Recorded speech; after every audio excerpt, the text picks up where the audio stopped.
Bonjour à tous, voici quelques informations complémentaires pour aider votre enfant à choisir ses enseignements de spécialité d'ici le 14 mai pour le cycle terminal.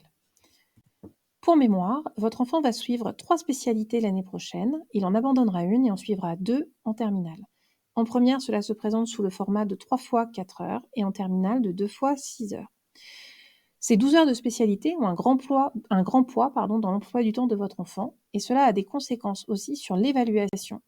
C'est-à-dire que ces spécialités vont peser pour 50% dans la note du bac. L'une des spécialités que votre enfant choisira en première va être abandonnée en fin de première. Toutes les notes qu'il aura obtenues en classe de première compteront donc au contrôle continu à hauteur de 8% du baccalauréat.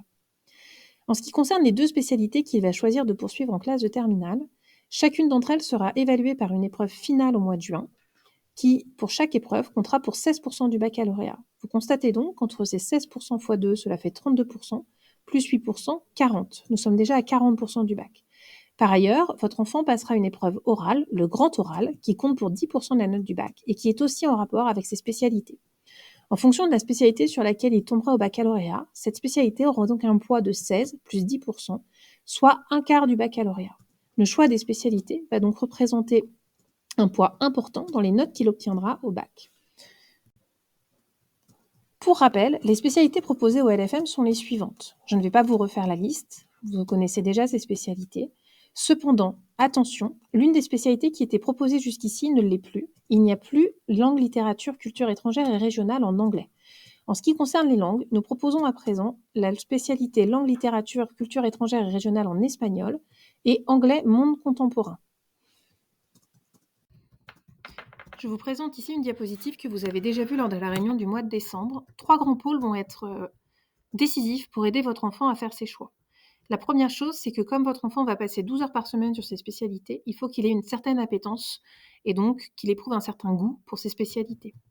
Par ailleurs, ces résultats vont jouer un rôle important, que ce soit pour ses notes au bac, 50%, mais aussi pour ses dossiers, que ce soit sur Parcoursup par exemple, dans le privé espagnol ou vers d'autres pays, puisque les bulletins de première et le bulletin de premier semestre de terminale peuvent être décisifs pour des choix d'orientation.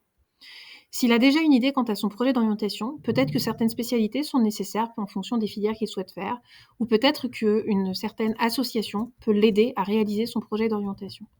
En fonction des élèves, ces 3 bulles n'auront pas forcément le même poids et ne pèseront pas de la même manière dans la décision. Pour certains élèves, elles vont toutes converger dans la même direction et vers le même trio de spécialités. Pour d'autres élèves, elles vont être en contradiction et nécessiteront un choix plus ou moins compliqué. Il ne faut pas hésiter à en discuter ensemble de manière à affiner les choses et à faire le meilleur choix possible pour chaque élève.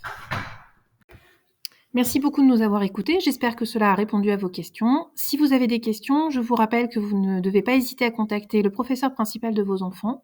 Vous pouvez aussi nous contacter, l'équipe orientation à l'adresse prio@lfmadrid.org ou si vous avez des questions plus précises concernant les études espagnoles, à Madame Bello, études espagnoles@lfmadrid.org.